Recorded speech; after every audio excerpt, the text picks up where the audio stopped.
Assalamualaikum warahmatullahi wabarakatuh. Perkenalkan, nama saya Adinda Rizky Melani Putri dari Universitas Negeri Jakarta, program studi S1 Akuntansi Angkatan 2021.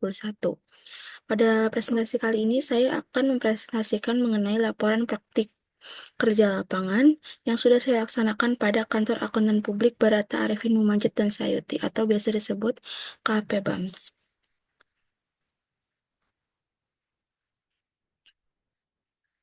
Lalu yang pertama saya akan menjelaskan mengenai latar belakang. Jadi, praktik kerja lapangan atau PKL merupakan salah satu komponen penting dalam pendidikan tinggi, terutama dalam bidang ilmu sosial dan bisnis yang bertujuan untuk memberikan pengalaman praktis dan menghubungkan teori dengan aplikasi di dunia kerja. Bagi mahasiswa yang menempuh studi di bidang akuntansi, apalagi akuntansi murni, PKL menjadi kesempatan berharga untuk memahami konsep secara langsung bagaimana prinsip dan konsep akuntansi diterapkan dalam lingkungan profesional serta mengembangkan keterampilan yang diperlukan dalam dunia kerja. Lalu melalui PKL di kantor akuntan publik, mahasiswa diberikan kesempatan untuk terlibat langsung dalam berbagai kegiatan profesional seperti audit laporan keuangan, penyusunan laporan perpajakan, serta konsultasi akuntansi dan manajerial. PKL di KAP juga memberikan wawasan mendalam mengenai standar akuntansi yang berlaku, baik itu SAK, IFRS, maupun regulasi perpajakan yang berlaku di Indonesia.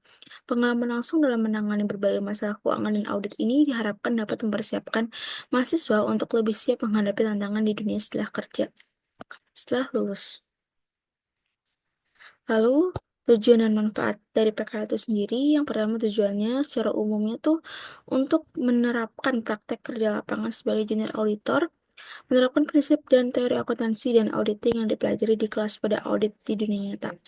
Selain itu, untuk mengasah keterampilan praktis yang diperlukan di bidang audit seperti analisis data, pengumpulan bukti, pemahaman, pengendalian internal, dan persiapan dokumen audit. PKL memberikan praktikan kesempatan untuk mempraktikkan kemampuan tersebut di dunia nyata.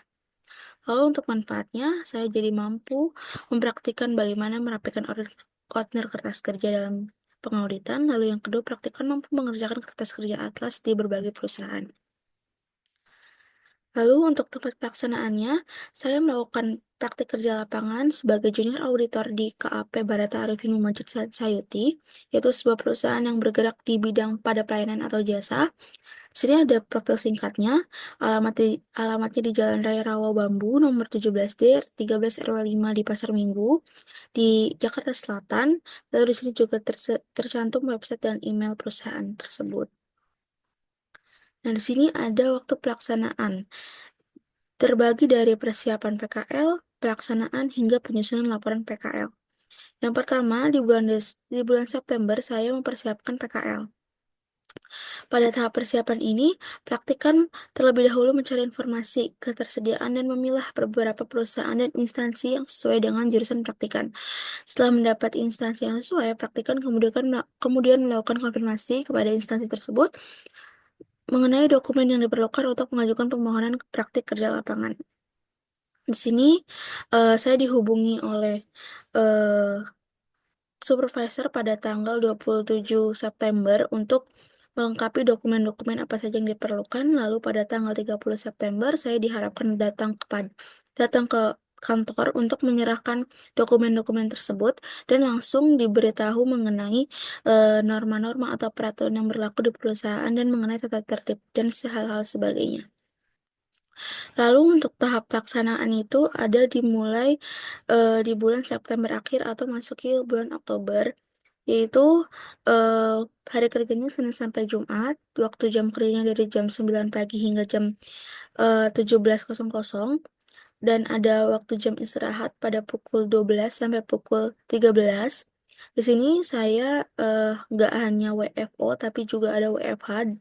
Dalam seminggu biasanya WFH ada, dalam satu minggu biasanya WFO ada satu kali. Jadi sisanya itu WFH. Lebih banyak memang bekerja di rumah. Lalu di bulan Desember saya mulai memasuki tahap penyusunan laporan. Di sini saya diwajibkan untuk melaporkan hasil PKL untuk memenuhi mata kuliah pada semester 1, 2, 1. Begitu. Lalu selanjutnya profil perusahaan secara rinci. Jadi, KP BAMS itu merupakan sebuah public accountant firma yang sedang berkembang, yang siap mendukung perusahaan dalam bidang asuransi, audit, dan finansial. Reputasi praktik pelayanan KAP ini di bidang asuransi dan finansial dibangun dengan pelayanan yang berprofesional, berdedikasi, antusiasme, dan berkualitas, dan yang terdiri dari para praktisi akuntan publik senior dan para ahli keuangan yang bekerja dengan andal, tepat waktu, dan profesional. Jadi KAP PAMS ini juga udah terdaftar di auditor IKNB di Otoritas Jasa Keuangan sesuai dengan penggunaan jasa akuntan publik dan KAP dalam kegiatan jasa keuangan. Lalu juga udah bermitra kerja dengan BPK RI dan memegang amanah juga dari Institut Akuntan Publik Indonesia serta Sekretariat Jenderal Kementerian Keuangan pada Pusat Pembinaan Profesi Keuangan. Jadi untuk visinya menjadi kantor akuntan yang profesional, terpercaya, dan mendukung tercapainya pertumbuhan usaha klien. Untuk misinya memberikan pelayanan jasa audit dan jasa-jasa lain di bidang manajemen dan keuangan dengan tujuan untuk meningkatkan pengelolaan dan kinerja perusahaan yang lebih baik. Akuntabel, transparan, jujur, dan bertanggung jawab dengan mengedepankan nilai-nilai profesionalisme kerja dan kemajuan klien. Selanjutnya saat pelaksanaan PKL. Saat pelaksanaan kerja, eh, di sini saya terfokus untuk merapikan ordner kerja audit. Yang pertama, di sini biasanya saya melalui persiapan awal dulu dengan inventaris dokumen audit. Lalu setelah itu saya melihat peralatan apa saja yang diperlukan untuk merapikan order kerja. Setelah itu saya mengklasifikasi dan mengelompokkan dokumen-dokumen seperti ada beberapa dokumen seperti bukti pendukung, kertas kerja audit. Lalu saya juga harus berkomunikasi dengan klien seperti apa penyusunannya. Lalu setelah itu saya susun, bisa dengan dokumen dalam ordernya, penggunaan map juga. Terus setelah saya susun, saya melabeli masing-masing uh, ordernya dengan jelas seperti ini perusahaan apa atau bagaimana. Lalu ada pemberian kode juga, misalkan perusahaan ini kodenya nomor berapa. Lalu saya menyusun juga penyimpanan dan pengaturan rak arsip. Nanti akhirnya order-order tersebut ingin disusun di dalam rak yang seperti apa. Lalu setelah itu saya mengadakan pengecekan juga apakah yang sudah saya susun itu benar urutannya dan semacamnya. Lalu untuk pelaksanaan kerja yang kedua, saya mengerjakan kertas kerja atlas. Nah, untuk kertas kerja atlas ini, saya ada beberapa proses dalam pengerjaannya. Yang pertama itu saya perlu mendapatkan format template kertas kerja atlas dari senior auditor. Lalu setelah itu, saya membuka laporan auditor independen masing-masing perusahaan yang sudah diaudit oleh senior auditor. Lalu setelahnya, saya menginput informasi yang tersedia ya, di laporan audit independen dalam kertas kerja atlas dan dari pre-engagement hingga completing and reporting. Lalu, yang terakhir, apabila saya sudah menyelesaikan semuanya, saya langsung mengumpulkan atau mengirimkan kertas kerja tersebut kepada senior auditor. Untuk kendala yang dihadapi, yang pertama ini praktikan terkadang masih awam terkait bahasa-bahasa atau kertas kerja audit. Lalu praktikan juga perlu menganalisis dan memahami laporan auditor independen. Praktikan kurang memahami penggunaan software Atlas. Oleh karena itu, beberapa pengisian kertas kerja Atlas membutuhkan waktu yang cukup lama untuk selesaikan.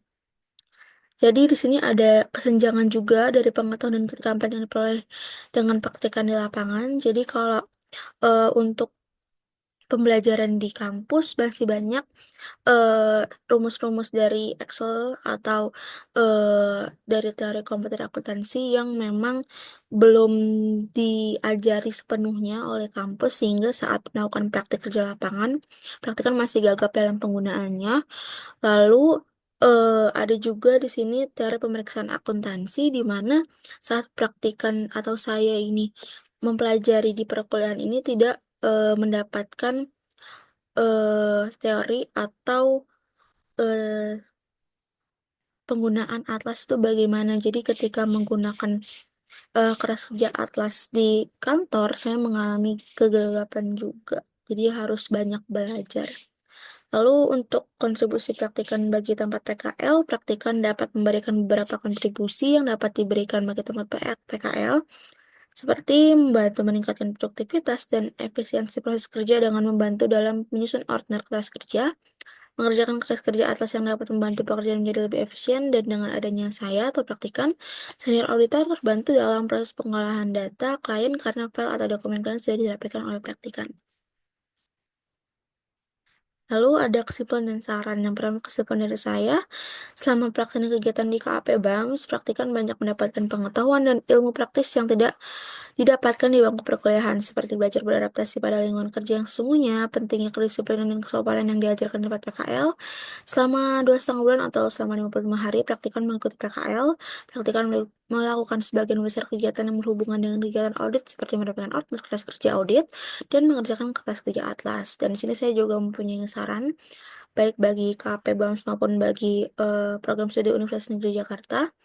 Bagi KP BAM, saran saya dapat memberikan masukan atau feedback lebih dalam terhadap tugas yang sudah dipraktikkan kerjakan sehingga praktikan dapat memperbaiki kinerja di kemudian hari. Jadi harus ada feedback menurut saya. Jadi apabila saya mengerjakan sesuatu, baiknya memang diberikan saran-sarannya atau bagaimana kinerja saya, apakah sudah baik atau belum. Lalu untuk program studi akuntansi UNJ, yang pertama diharapkan dapat memperdalam keahlian penggunaan Microsoft Excel, salah satunya dengan mengadakan workshop atau pelatihan khusus. Lalu, yang kedua dapat memberikan sosialisasi lebih awal dan jelas terhadap alur PKL, karena memang terkadang ada beberapa yang dadakan. Lalu, yang ketiga, adanya mekanisme evaluasi secara berkelanjutan selama PKL yang mencakup pertemuan reguler antara mahasiswa, dosen bimbing, dan koordinator program studi untuk membahas kemajuan kendala yang dihadapi dan proses penyelesaian laporan selanjutnya. Selanjutnya di sini ada beberapa dokumentasi yang saya ambil selama magang di KP BAMS. Baik, segitu saja presentasi dari saya. Kurang lebihnya mohon maaf. Wassalamualaikum warahmatullahi wabarakatuh.